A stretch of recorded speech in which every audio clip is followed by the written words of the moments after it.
Hello සුබ දවසක් ඔයාලට. මම අපේ ගෙදර ගාඩන් එකේ කොටසක ලොකු වෙනසක් කරා. මට හිතුණා ඉතින් ඔයාලත් එක්ක ඒක ෂෙයා කරගන්න ඕනි කියලා. මේ වීඩියෝ එකේ මම දවස් 3ක කරපු දේවල් එකතුවක් විදිහට තමයි තියෙන්නේ. අද පළවෙනිදා. මෙන්න මේ කොටස තමයි මං අද හදාගන්න යන්නේ. ඇත්තටම අපේ ගාඩන් එක මම ආයේ මුල ඉඳන් වෙනස් කරන ගමන් තමයි ඉන්නේ. ඔයාලත් බලන්නකෝ මම මේ කොටස වෙනස් කරගත්ත විදිය. මුලින්ම කරේ මේ කොටස සම්පූර්ණයෙන්ම පිරිසිදු කරගත්ත එක. පිරිසිදු කරගත්තට පස්සේ මෙන්න මේ විදිහට තමයි තියෙන්නේ. දැන් නම් චුට්ටක් පිළිවෙල වුණා වගේ නේද? බලන් ඉන්නකෝ. මට මුලින්ම ඕනේ උනේ මෙන්න මෙතන හැඩි වෙලා තියෙන සැන්සවේරියා ග්‍රීන් පැල ටික අයින් කරලා පිළිවෙලකට ලස්සනට හදාගන්න. මුල් වලට හානියක් වෙන්නේ නැති වෙන්න මෙන්න මේ විදිහට ගැලෙව්වා. ආයෙමත් පිළිවෙලට තියෙන ඒ අඹ ගහ වටේම ගස් ටික හදාගත්තා. බලන්නකෝ දැන් ලස්සනයිද කියලා. එතනින් පටන්ගෙන ওই කොටස ඔන්න ඔය විදිහට තමයි ඉතින් හදාගෙන ගියේ.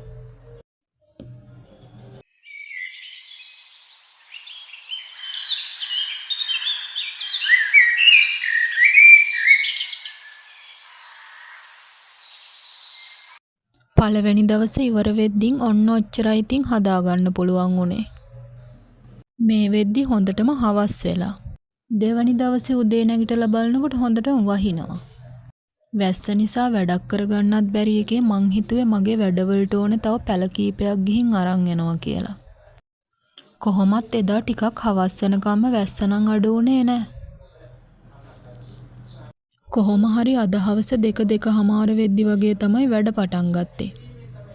මේ කොටසවත් හදාගන්න. යන්තම් හවස් වෙනකොට මෙන්න මේ විදිහට මේ කොටස හදාගන්න පුළුවන් වුණා. කොහොම හරි මං හිතන් හිටපු විදිහට මේ කොටස හදාගෙන ඉවර කරා. දැන් ඉතින් තියෙන්නේ ඉතුරු වැඩ ටික සම්පූර්ණ කරගන්න තමයි. අද 3 වෙනි දවස. අද උදේත් නැගිටලා බලනකොට වහිනවා. හැබැයි ඊයේ තරම් නම් වහින්නේ නැහැ. අද ඉතින් මට ඉතුරු වෙලා තියෙන වැඩ ටික කරගන්න තියෙනවා. අද දවස ඇතුළත ඉතුරු වෙලා තියෙන වැඩ ඔක්කොම කරගන්න ඕනේ.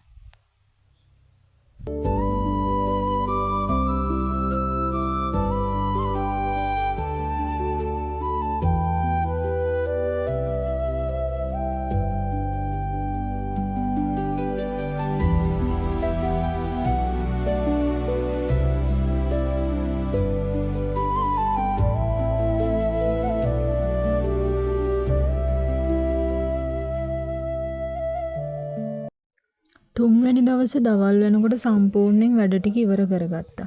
ඉවර කරගත්ත වැඩ ටික එන්නකෝ යාලත් මාත් එක්ක බලන්න යන්න.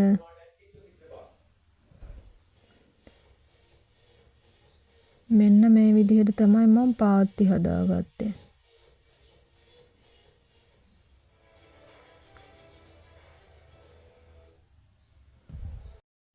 මේ කොටස ගල් වලින් හැඩ කරගන්න මට කලින් ඉඳන්ම පොඩි ආසාවක් තිබුණා.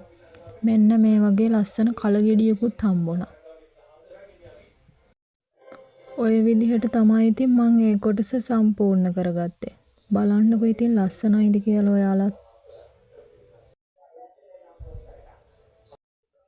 මෙන්න මේ කොටස ඉස්සරහට තව වෙනස්කම් කීපයක් කරන්න මං හිතාගෙන ඉන්නවා. මෙතන කලින් තිබුණේ බෙන්ච් එකක්. ඒක දැන් කැඩිලා ගිහිල්ලා. ඔයාලත් ගෙස් කරලා කමෙන්ට් එකක් දාන්නකෝ මම මොනවා කරයිද කියලා. එහෙනම් ආයෙමත් ලස්සන වීඩියෝ එකකින් හමු වෙනකන් අදට සමුගන්නවා. මාත් එක්ක එකතු වෙලා ඉන්න මගේ වීඩියෝ බලන හැමෝටම ගොඩක් ස්තුතියි.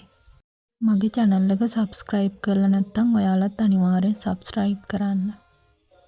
එහෙනම් නැවත හමු වෙමු.